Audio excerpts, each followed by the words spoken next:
Here's everything you need to know about a 5-year vision.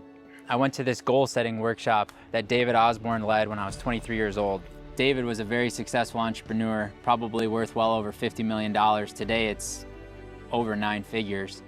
And he was teaching about how to set goals and have a vision for your life.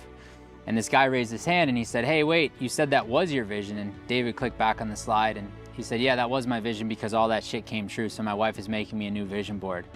And I remember in that moment, 23 years old, I immediately wrote down on the pad of paper that I had with me, buy a journal, have a vision for my life. And I went home that night and I started crafting my 5-year vision. And one of the things that David taught me in that class was when you're setting a 5-year vision, you have to go to a place that's inspiring, a place that is free, a place that you can feel creative. A place like this, sitting along the bank of a river, no noise, no chaos, just the beautiful noise of the river, the water running, rushing through the rapids. Like, just be free with your thoughts.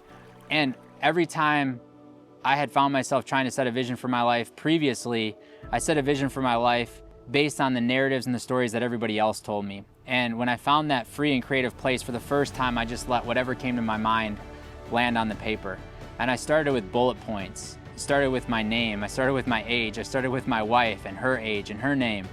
I started with the names of our children that hadn't even been born yet, the gender of our children that hadn't even been born yet. And I just bullet pointed everything I wanted in my life out. And I took those bullet points, no different than we did in high school when we built a mind map, and I wrote then a narrative, a Disney movie, if you will, a script for my life that spoke it into existence, that was written in a way that it was now here in the present. Like, it started off with, I'm sitting in our library watching my wife drive that beautiful white Escalade out of our neighborhood, taking the kids to school.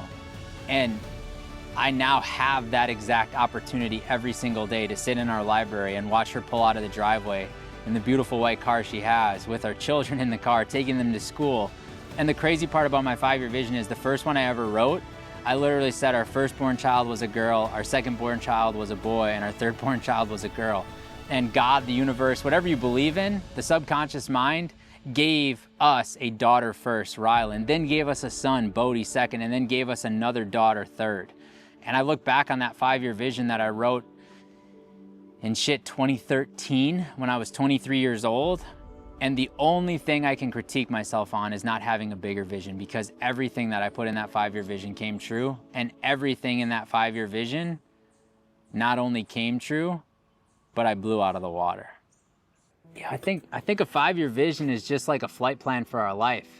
You wouldn't get into the cockpit of an airplane and say, hey, I'm gonna take off and go wherever the wind takes me. Whenever you're gonna fly from, let's say, Austin, Texas to Milwaukee, Wisconsin, the pilot gets into the cockpit and they punch in a flight plan. And on that flight plan, there's waypoints that they wanna hit along the way. Now, you can always deviate around those waypoints for weather, adjust your altitude because of turbulence, or change course if you need to get somewhere faster, you're running out of fuel. But so often in life, we are on a flight plan that is not actually a flight plan. We take off like an airplane and we don't have a plan or a destination. And so how can we actually make choices in our life that yield the results we desire if we don't know where the hell we're going? I mean, the best example I can give of this is in Alice in Wonderland. Alice asks the Chester Cat, she says, which way should I go when she comes to a fork in the road? And the Chester Cat says, well, Alice, that depends on where you want to go.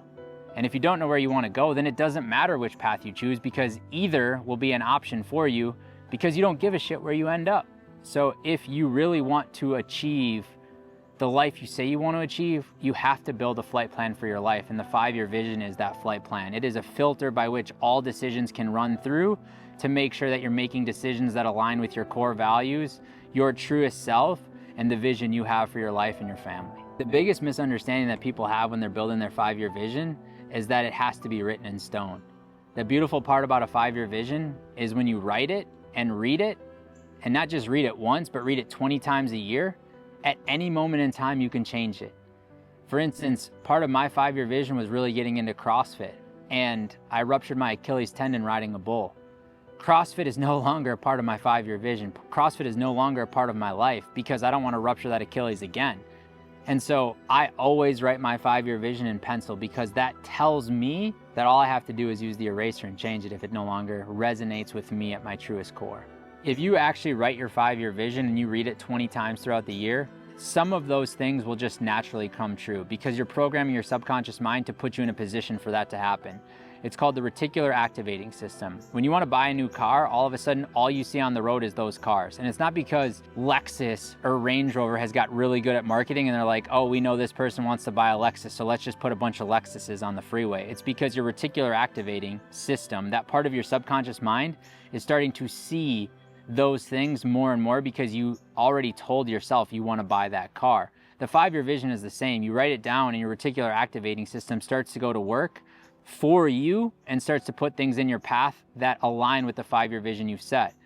But if you really want to achieve everything on that plan, you actually have to take action, build goals, and reference the 3-part framework on goal setting that I posted on YouTube to actually build the habits that drive the results from a goal perspective that yield the 5-year vision you have in your life.